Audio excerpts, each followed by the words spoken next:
So the first point about risk is I can't see my slides, so this could be a disaster. But today we're going to talk about why we should learn to love risk. My little clicker work, green one. There we go. Ta-da!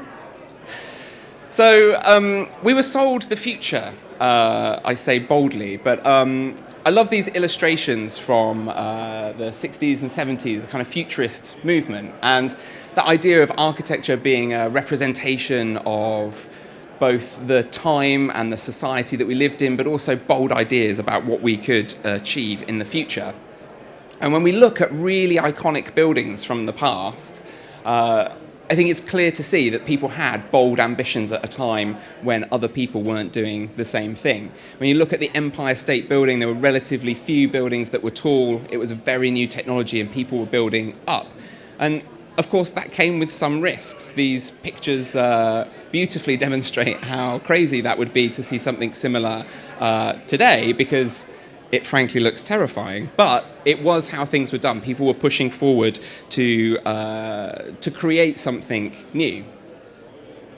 And that bold architectural vision of the future was realized by a number of architects, and we ended up with some really iconic pieces of sculpture architecture almost. And that kind of idea of being able to create something new and futuristic and bold is something that I absolutely fell in love with, the idea that we could create really bold, exciting architecture. And even in the relatively recent past, we had the opportunity to create pieces of work that really pushed the boundaries. No one ever thought that this building would win the competition and get built in Paris, and yet it did. It was totally revolutionary and absolutely brilliant. And unfortunately, I feel like now we live in a time where this is often what's produced. Now, this is obviously an extreme example, but there is a real sense that actually we should just go back to what's safe and what's ordinary. And that comes to my point today, which is about risk. And obviously, if you've seen a shark in the water, it's probably not a good idea to swim that day.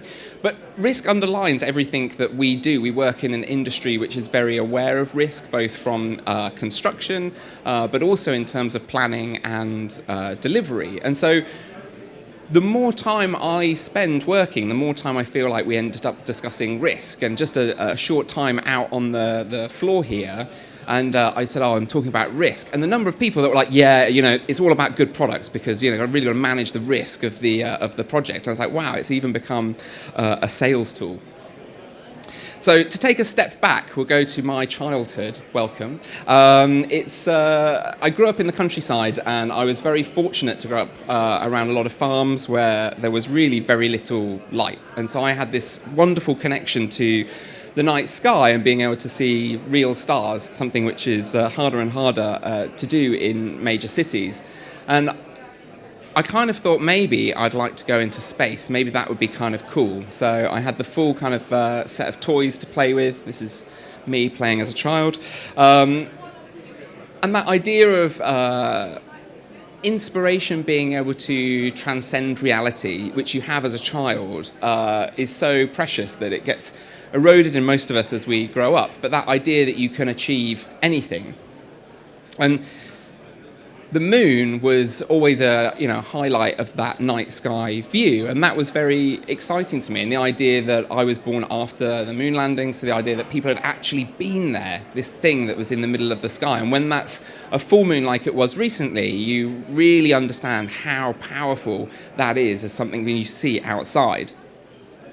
And so this man decided that we as a civilization should go there. There's a lot of reasons behind why he chose to do that, but we did. And arguably it was one of the most risky things that we as a species have done. We decided to send people off this planet.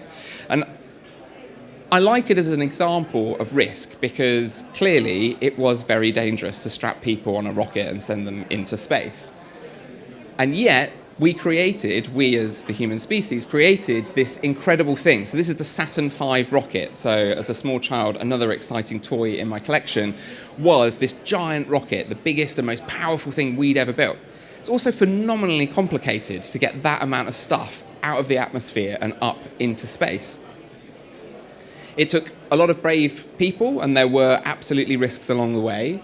And yet, a lot of those risks were considered, mitigated where possible, and delivered us people walking on the surface of another celestial body.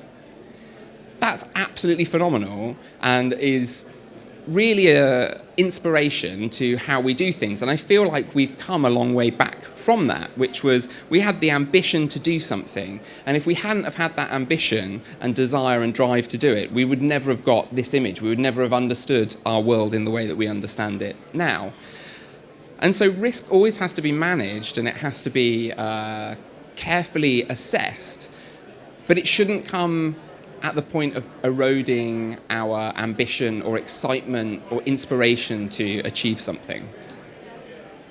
And another good example is we get in these things. Now, I personally find flying slightly terrifying, and by slightly I mean absolutely terrifying. That's, again, a very, very complicated thing. Millions and millions of individual parts go into creating a flying airplane, and the engines alone are phenomenally complicated. When you really get into some of the documentaries and understanding how they work, you kind of wonder how on earth we've managed to make that. And they then go through extreme pressures and temperatures, and they come out and they're still working, and we can manage those things. And that's an important part of understanding why desire to achieve something should never be tempered by people saying, oh, it's dangerous. Well, yeah, it is dangerous to fly. It was dangerous or more dangerous previously. It's got better, and we've got better at it. And I think that that's an important part of the construction industry, which is fundamentally going into a high place and building something new is difficult.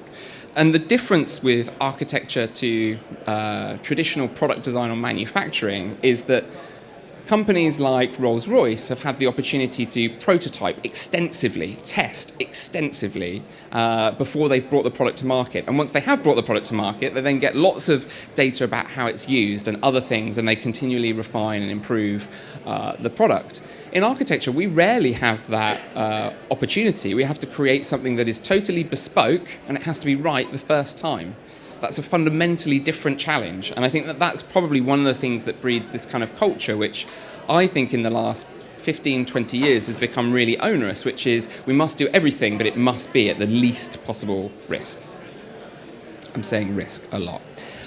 So in lighting terms, one of the ways that we sort of help try and manage risk is we use codes. Now, codes for me are a really interesting word. I hate them because they often get bandied around as some kind of tool to subdue you and your ideas. But a lot of good work goes into creating these. It's based on very good research. I don't deny any of those things. But I also think that if you're code compliant, it doesn't mean that it's fantastic. And good is not the same as great. So as an example, we could look at this beautiful sunset. I mean, it's absolutely fantastic. But because we're not really sure that we could recreate something like that, and it might be a bit risky to do so, we could reduce the risk and just average it out, and we'd end up with this, which is clearly not as pretty and not as nice. So that process of averaging we've seen in many places. I'll go back into the archive to pick up this beautiful workplace image. Uniformity galore in both the lighting and the way that the people are dressed. But it's a good illustration that actually when you create something that is permanent, but you've never seen it before, it's easy to retreat to the safe place of creating something which is average, is okay, it's compliant.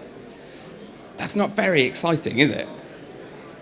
We would never get to launching a man into space if we really thought that everything should just be done, okay, it's just about okay, it's just about good. I mean, that picture alone blows my mind. That person is like floating above our planet. And so as designers, I often feel like we are in a position where we can be intimidated or feel scared about getting things wrong. Now, wrong is a great word because it doesn't really mean anything. I took these are a couple of pictures which illustrate that that's probably not well designed, but it's also not wrong. It's quite beautiful, even though it's probably not that great in terms of if you try to measure it to code. And sometimes the haphazard can be beautiful. So if we have this framework which says, go outside today and I will guarantee you will see awful lighting. So if you start at that position, You can only be better. And we should use that to free ourselves rather than being confined by, oh, but this is what the code says, or we have to do this. We should be free. And we as professionals, as lighting design professionals, are the only people really who can challenge it. We are the people who understand that the code may not necessarily apply to us or in a particular instance. This is a good example because here there's no light on the floor there. So if I were to do a calculation of this space, it would probably be non-compliant. Does that mean it's not safe to move around? No, there's nothing really in the way. You can see the furniture, I can still see the floor. But the vertical surfaces are really well illuminated. I can really understand the envelope of the space. I can see what's going on. So in that instance, defying the code was fine. And again, doing kind of custom details for steps doesn't necessarily have to be exactly as per what's set out. The code guidance is to create competence. Doesn't mean that it can't be demonstrated in another way. And I think that we have a culture that has started to and continues to breed this sort of risk aversion. And I think that we as lighting designers have an opportunity to kind of rebel against that and say, actually, you know what, we understand fundamentally how we see and how we want to navigate the world around us. And that doesn't mean that we necessarily have to follow every rule. We can be rule breakers, and that's about loving risk. And risk is scary. If you own a business, and it's your liability and responsibility to make sure that the project is done well, that can be a scary thing, but I would urge everyone to engage in that process. Because if we don't engage in that process, we'll never achieve anything more. And I feel like research and guidance are really good. They've got us to a good place where we're not creating things that are really poor.